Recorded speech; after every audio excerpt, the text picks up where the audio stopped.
So I thought I would do a video comparison between the latest Psychonauts game that is coming out soon, which is Psychonauts 2, versus a game that a lot of people are trying to compare it to, which is odd to me, but whatever. We'll go ahead and do that comparison. We'll do that with Ratchet and Clank Rift Apart, the PlayStation 5 exclusive that recently came out as well. I mean, look, they're both platforming games, but to me, that's kind of where these franchises kind of drift apart right from the get-go. I mean, I know a lot of people are kind of like, they fanboy and they do this kind of stuff, but for me personally, it never really made much sense to do that, and there's multiple reasons behind that. Okay, first of all, when it comes to a game like Ratchet and Clank, there's been plenty of Ratchet and Clanks in the interim, meaning we've been getting Ratchet and Clanks regularly, and they rebooted it in 2016, and now we get this full like sequel in 2021.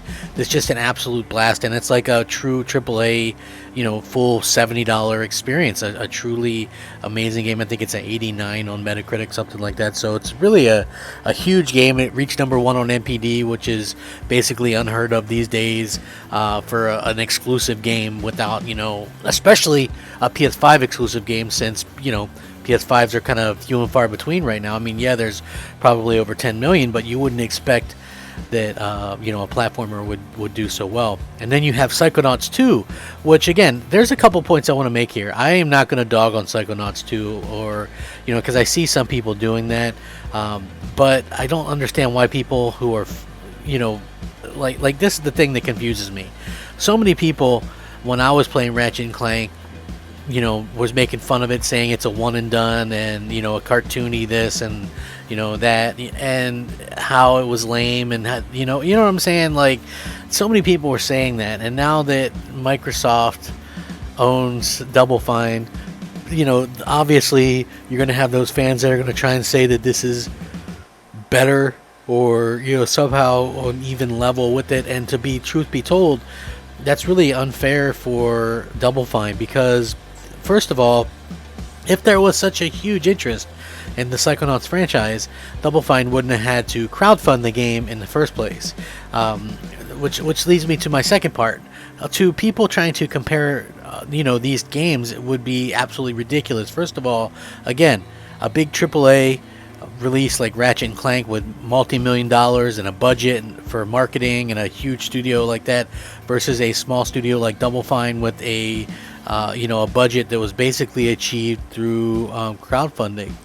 So right away, when you're going to compare things and compare the games, it's not going to go well for Psychonauts 2. But that's not to say that Psychonauts 2 doesn't look good. I know that a lot of people are kind of going to compare the two or whatever, and and that doesn't mean that Psychonauts 2 is going to be a bad game, but to compare them graphically is just probably kind of an idiom, to be honest with you, because to be real about it, Psychonauts 2, as far as I could tell, does that game even feature ray tracing or anything like that? Like, I'm not really sure. It doesn't look like it. I haven't seen it really on the specs or anything like that, but I've watched a lot of the gameplay and things like that. I think it looks fine. It looks like a good indie game. It looks like a fun platformer for sure. I enjoyed the first one back when it came out, I think in 2005.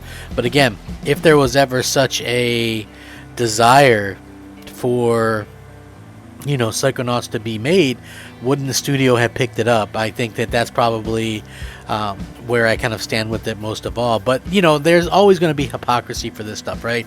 Like, one and dones are terrible, and platformers are kiddie, and this and that and the other, until it's your platform of choice that has one. And again, this is a full-on multi-plat.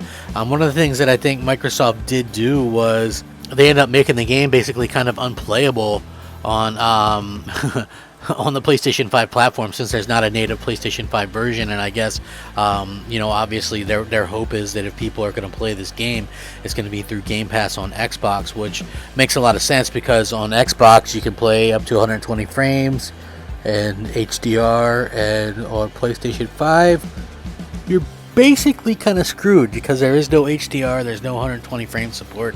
Thankfully, there's at least 60 frame support, which should make some people happy. But obviously, I think the original crowdfunding idea was basically just for Xbox One and PS4, and then getting the extra stuff was clearly, you know, after that fact, and so Microsoft isn't going to pay to make a game better on a competing platform that take full advantage of DualSense and all that kind of stuff. So, you know, obviously their hope is that people want to play it in Game Pass, and I totally understand that. But just from a graphical standpoint, I don't know if some of you have seen the different graphics and the pictures that a lot of people took of the game, but yeah, like it totally blows me away that kind of stuff is possible on a console, you know, with just everything that they were able to kind of do and everything that they were able to accomplish with different fidelity settings and that kind of stuff. And again, this is not a knock per se on Psychonauts 2 graphically, because I feel like, you know, people are gonna